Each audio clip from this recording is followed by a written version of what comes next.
Do you devote yourself to writing primarily as a choice or primarily as a compulsion?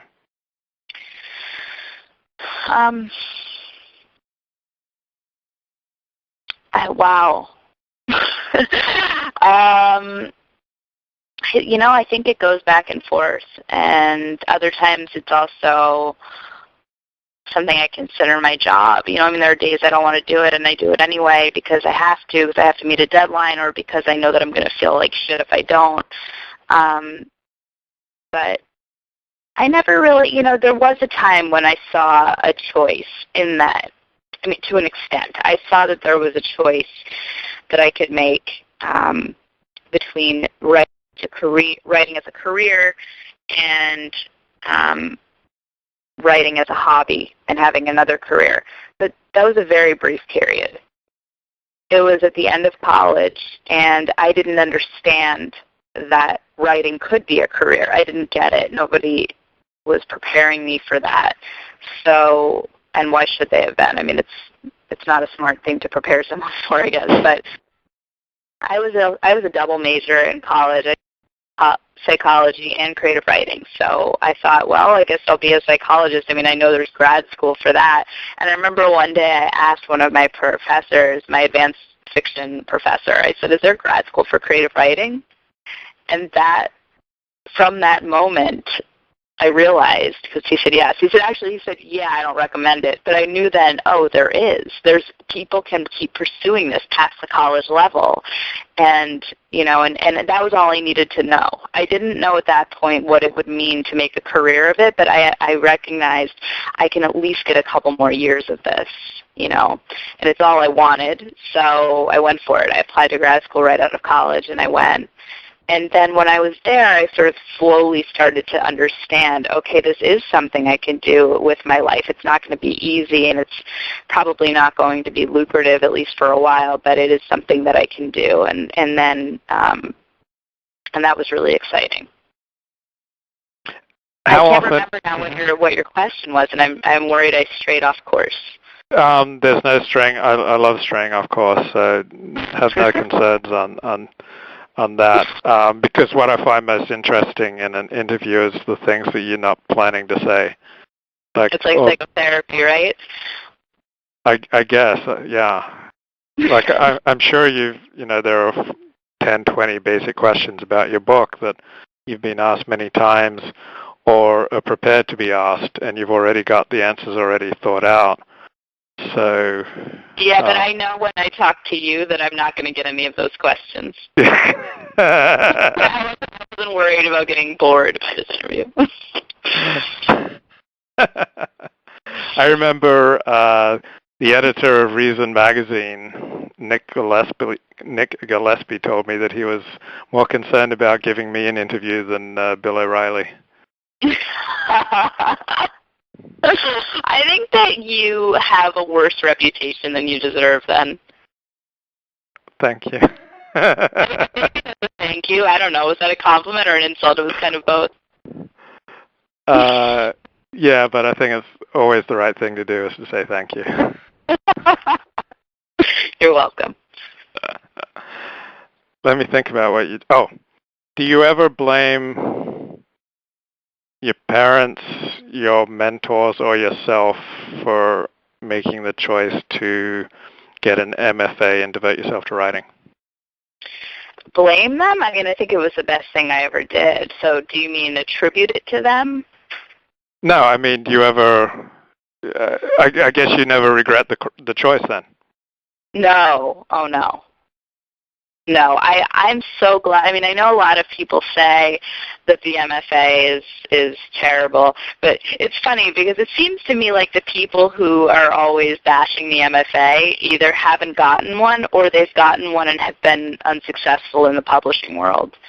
And so, by the same token, or they haven't gotten one and they've been very successful writers, so they say you don't need one. And all of these things might be true. For some people, the MFA might not lead to publication. For some people, they can not get an MFA and then they'll still publish and do well. But for me, I I came right out of college, and I felt so nervous, like I was the youngest person there. I didn't know anything, and all I wanted to do was work and catch up to everybody. And so I worked and worked and worked and thought and thought and thought and wrote and wrote and wrote. And those 2 years, I mean, I doubled my knowledge base. I learned so much. I got this incredible foundation, this excellent education, and it's not perfect, and it's not the only reason I have had the amazing opportunity of publishing 2 novels, but there's no way I would ever bash the MFA. It's perhaps not for everyone, but for me it was terrific. How often, if at all, do you rue your choice to be a writer as your primary identity? I don't. There are times when I wish that I didn't have financial concerns, but I've never thought, well, I would trade in the writing for that. I mean, I never rue that choice. It does. So I guess to circle back to an earlier question, yeah, it doesn't feel, at least now, like much of a choice. It feels like it scares me to say this, to admit this, but it is so much a part of my identity that I've never sat around thinking, oh, maybe I should do something else. It never. And in fact, when that thought has popped into my mind, it's such a scary, awful thought that I don't entertain it. What role do looks and sex appeal play, if at all, in the writing industry? In the publishing industry? I'll just say the writing industry to encompass anything that has to do with writing and finances. I don't know. Actually, I don't know that I'm the best person to ask that question.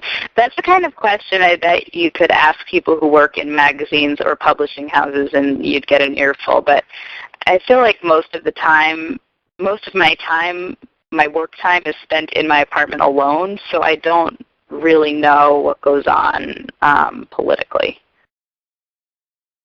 Yeah, I wasn't asking the question primarily to know what role looks, sex appeal play in the writing industry. I was interested primarily in what your perception was of that stuff. And you may have no perception. I think in life it helps to be attractive and have sex appeal. That's unfortunate and true. I mean, it's statistically proven that it's easier for attractive people to get jobs and raises and so on. But how that specifically connects to the world of writing, I'm not sure. I mean, I would imagine that good looks and sex appeal don't hurt. But I would also imagine that you would hear young female writers say that some say that it has hurt them, that they're not taken seriously enough or whatever. But I really don't know. I guess I haven't spent a lot of time thinking about that, so I don't have a good answer.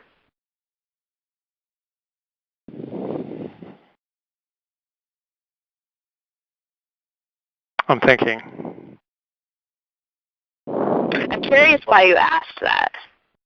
I heard that just triggered several different insecurities for me, so I'm wondering which one I should be landing on. Because I remember an observation or an essay that I read maybe 20 or 30 years ago, ruminating on the difference for looks in male writers and female writers. And I think this essay argued that looks in a male writer are a distraction, and they take away from the seriousness with which people take his work, and they add to the allure of a female writer. But it may have been the very opposite. I just remember reading an essay ruminating on this, and so that's what I was thinking about. And also I was thinking about from my own experience, I've been able to skate a lot in life on looks and charm. You have? Yeah. And how often I looked